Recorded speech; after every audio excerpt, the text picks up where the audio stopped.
Welcome to my solo Vindicta and Gorvek guide, where I'll tell you exactly what you need to do to get yourself a Dragon Rider lance. I'll be covering the requirements, gear, and inventory needed to fight Vindicta, as well as what familiars you should use, how to get to her, and the mechanics of the fight. You can skip to the parts of the video that you need by clicking the buttons at the top. Now let's get right into it. In order to fight Vindicta, you'll need to have level 80 attack and kill 40 Zeros followers in the heart of Gielinor. Every 40 followers you kill allows you to open the portal to Vindicta for 1 hour.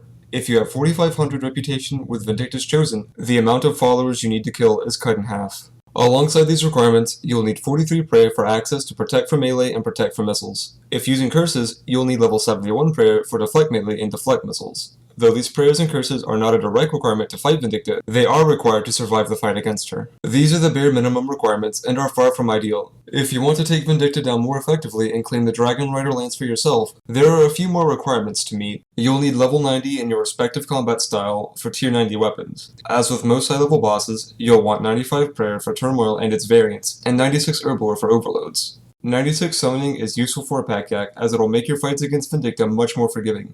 Other familiars, such as a Bunyip, Unicorn Stallion, or Nihil are also useful, and will be covered in this guide. Increased drops and kill count reduction from Vindicta's Chosen are great to have, and I highly recommend them as one will greatly increase your profit, while the other will let you spend much less time killing minions. Neither will directly benefit you during the fight, but they're still great assets. Let's go over the gear you'll need to fight Vindicta. The most important thing to know is that you shouldn't be using tier 80 weapons unless you simply have no other options. Their low accuracy will severely hinder your kill potential. Stick to tier 90 weapons are the tier 85 weapons from God Wars Dungeon 2, as they have the same accuracy as tier 90 for a much lower cost. With that disclaimer out of the way, feel free to skip to your combat style of choice by clicking the buttons at the bottom of the screen. These buttons will also appear in the bottom corners of your screen to make it easier to navigate through the various gear setups. We're going to start off with magic, so let's get to it. When using magic, you should use a Noxious Staff or Seismic Wand in Singularity. Using the wand will make switching to a shield much easier, however this is mostly a convenience issue and you'll do roughly the same damage either way. Your helm, body, and legs should consist of Tectonic, Virtus, or Subjugation robes. These are the 3 strongest power armors for magic, and you should use them over tank armor. The extra damage they provide is far more useful than the defense from tank armor. Your necklace should be the Amulet of Souls, Arcane Blood Necklace, Arcane Stream Necklace, or Dragon Rider Amulet. The Dragon Rider Amulet enhances Dragon Breath's damage by 10% and gives it a small chance of inflicting a shortened version of Combust that deals fixed damage and stacks with the normal combustibility. If none of these options are available, a Ceridome Cis or Amulet of Fury should be used. Your ring should be a Ring of Death due to its best in slot combat bonuses. If you don't want to or can't afford to use a Ring of Death, an Asylum Surgeon's Ring or 6-Shade Circuit should be used. If you don't have access to any of these rings, a Seer's Ring is a viable and cheap alternative. Your cape should be a Takar, Call Mej, or God Cape unless you have a Completionist Cape. You can also use a Max Cape if you plan on teleporting directly to the entrance to Vindicta from the Max Guild. If you have nothing better, a Lunar Cape offers a decent magic bonus. Your boots should be Virtus Boots, Boots of Subjugation, Lunar Boots, or Skeletal Boots.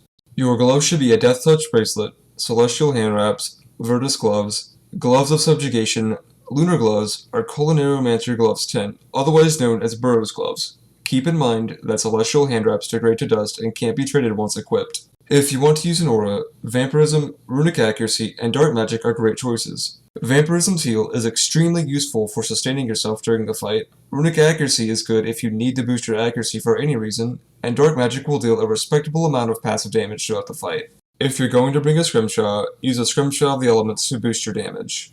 If you're using melee, you should be using a Noxious Scythe or dual Dragors. Dragors have higher damage against single targets and make shield switching much easier, but it's mostly a matter of preference. Your helm, body, and legs should consist of Malevolent, Torva, or Bandos armor.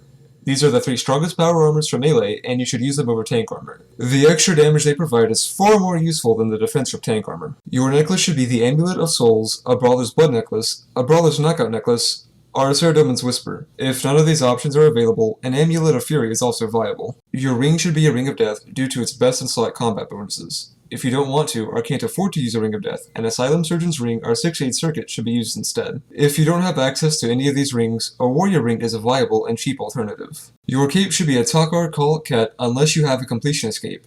If you have neither of those, a Max Cape or Fire Cape should be used. The Max Cape and Fire Cape are tied for the melee bonus, but the Max Cape gives defense and can be used to teleport to Vindicta. Your boots should be Torva boots, Bandos boots, or Rock Show boots. Your gloves should be a Death Touch bracelet, Razorback gauntlets, Torva gloves, Bandos gloves, or Culinaromancer's gloves 10, otherwise known as Burrow's gloves. Keep in mind that Razorback gauntlets degrade to dust and can't be traded once equipped. If you want to use an aura, Vampirism, Brawler, and Dark Magic are good choices. Vampirism Seal is extremely useful for sustaining yourself during the fight, Brawler is good if you need to boost your accuracy for any reason, and Dark Magic will deal a respectable amount of passive damage throughout the fight.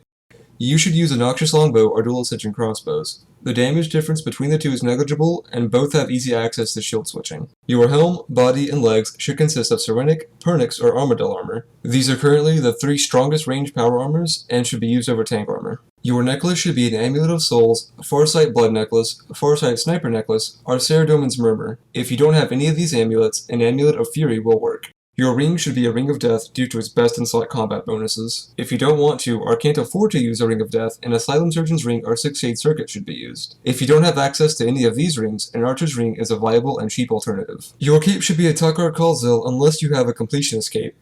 The Max Cape and Ava's Accumulator give the same range bonus, but the Max Cape offers a defense bonus and can be used to teleport to Vindicta. Your boots should be Pernix boots, Armadillo boots, or Spine boot. Your gloves should be a Death Touch bracelet, Ascension grips, Pernix gloves, Armadillo gloves, or Royal Spiky Van braces. Keep in mind that Celestial hand wraps degrade to dust and can't be traded once equipped. If you want to use an aura, Vampirism, Sharpshooter, and Dark Magic are all good choices. Vampirism Seal is extremely useful to sustain yourself during the fight. Sharpshooter will give you a boost to your accuracy if you need it for any reason, and Dark Magic will deal a respectable amount of passive damage throughout the fight.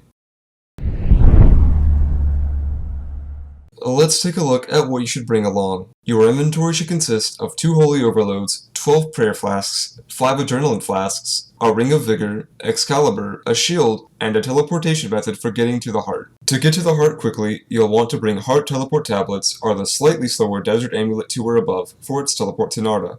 You can leave this space free if you have a Max Cape, since you'll have access to the boss portal in the Max Guild. If you want to use normal or supreme overloads instead of holy ones, replace 2 of your prayer flasks with super prayer renewals instead. Your most essential items are your prayer flasks to maintain your protect prayers or deflect curses, a shield for resonance, and overloads for their stat boost. Useful items that you don't have to bring, but I highly recommend, are a Ring of Vigor to conserve adrenaline when using ultimates, Adrenaline Flasks to build adrenaline faster, the Elite Enhanced or Normal Enhanced Excalibur for their healing properties to help sustain yourself during the fight, and Dreadnips for their extra damage output. Use the free inventory spaces as you see fit. More supplies or a shark to heal from the damage you might take from Zeros followers on the way to Vindicta are all good options.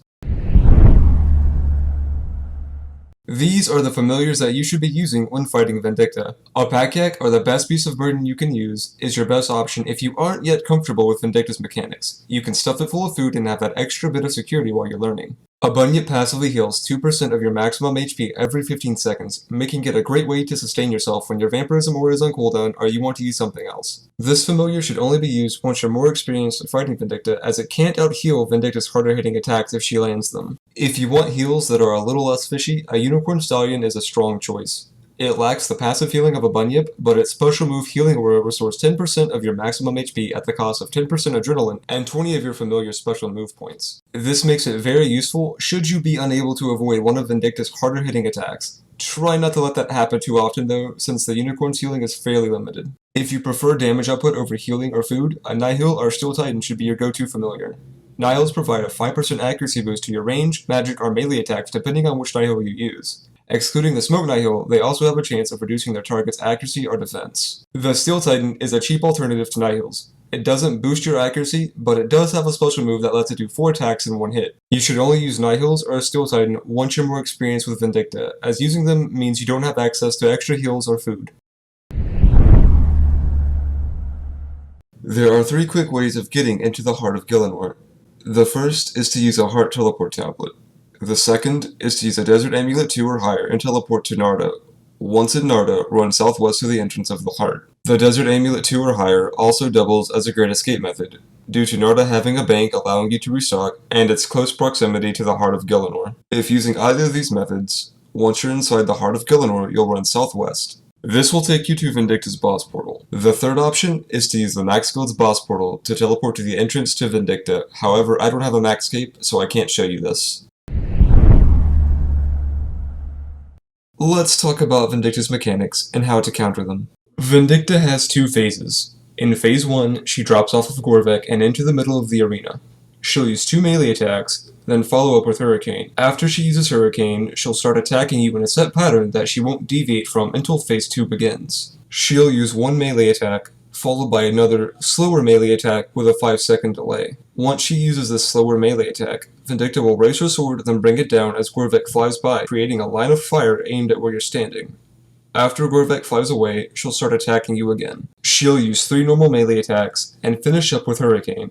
Once Hurricane has been used, she'll start her attack cycle over again, using the same pattern until she reaches 100k HP. At that point, she'll transition to phase 2. The only thing you really have to worry about during phase 1 is Gorvek's Dragonfire, as it will constantly cause 600 or more damage if you stand in it. Luckily, it's easy to avoid, just wait a couple of seconds after Vindicta's slower melee attack hits you, then move away from where you're standing. Don't worry too much about dodging Hurricane, it's only slightly stronger than her normal melee attacks, and if you mistime the dodge, she'll use a powerful range attack instead. Once phase 2 begins, Gorvek will swoop down from the sky and Vindicta will mount him. You have 4 to 6 seconds to damage Vindicta during the animation before she starts attacking you again. Once she starts hitting you, she'll attack you in a pattern, much like in phase 1. She'll do a melee attack, followed by a powerful ranged attack, after which she'll attack with melee once more before flying off. Shortly after, she'll land in one of the corners of the arena and Gorvek will create a trail of Dragonfire aimed at your location. Immediately after, they'll walk towards you and repeat this cycle of attacks until you defeat Vindicta. Gorvek's Dragonfire can be dodged by moving away from where you're standing when he uses it, just like in phase 1. Though the fire's still deadly, it's not the main threat during phase 2. Her range attack can deal up to 4,000 damage, but you've got 3 options to counter it. The first is to throw on a shield and use resonance to heal from it. This is the most important part of soloing Vindicta. If you use resonance properly, you'll essentially negate the damage she does throughout the fight. The second is to use devotion and protect from missiles or deflect from missiles to negate the damage completely. Remember to switch back to protect from or deflect melee after the attack hits. The final option is to use debilitate in combination with protect from or deflect missiles, which will reduce the damage you take greatly. Remember to switch back to protect from or deflect melee after the attack hits, just like with devotion. And that does it for the guide. Thank you so much for watching. I hope that I helped you in some way. I hope that you go out there and get all the Dragon Rider lances that you can carry. I do apologize though for the microphone issues. There was nothing that I could do. But hey, that's life. Anyway, I'll see you guys next time. Take care. Peace.